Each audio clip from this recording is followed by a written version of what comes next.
ચાલો આજે આપણે બનાવીશું દહીં તીખારી।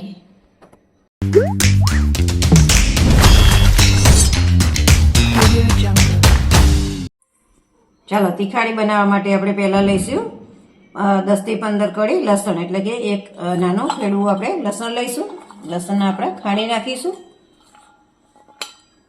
ચાલો આપણે લસણ ખાંડી લીધું છે। આ રીતે અધકચું આપણે લસણ ખાંડવાનું છે। હવે એકદમ ઝીણું નથી કરી દેવાનું। હવે આપણે 1 ચમચી લાલ મરચું નાખીશું, 1 ચમચી, અને ઉપર થોડુંક નાખ્યું છે। હવે આપણે આ બધું સરસ ખાંડી લઈશું। ચાલો આપણે લસણ અને મરચું ખાંડી લીધું છે। જો આ રીતનું ખાંડવાનું છે। હવે વધારે મોટું એ નહીં કે હાવ ઝીણું નહીં, એ રીતના। હવે આપણે આની અંદર મસાલા કરી લઈશું। અડધી ચમચીથી ઓછી આપણે હળદર નાખીશું, 1 ચમચી આપણે ધાણા જીરું નાખીશું,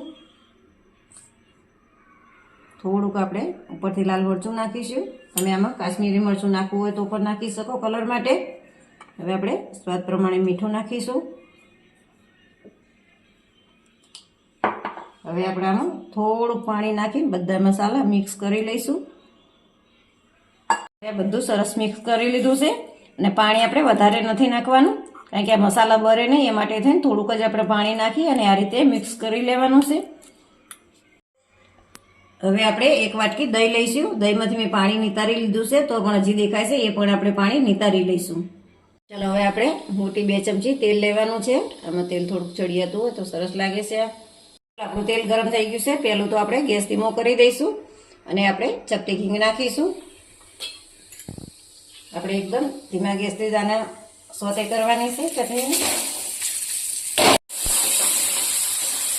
આપણે પાણી અંદર નાખ્યું હતું થોડું, કે બરે ત્યાં સુધી આપણે આને સાતરવાનું છે।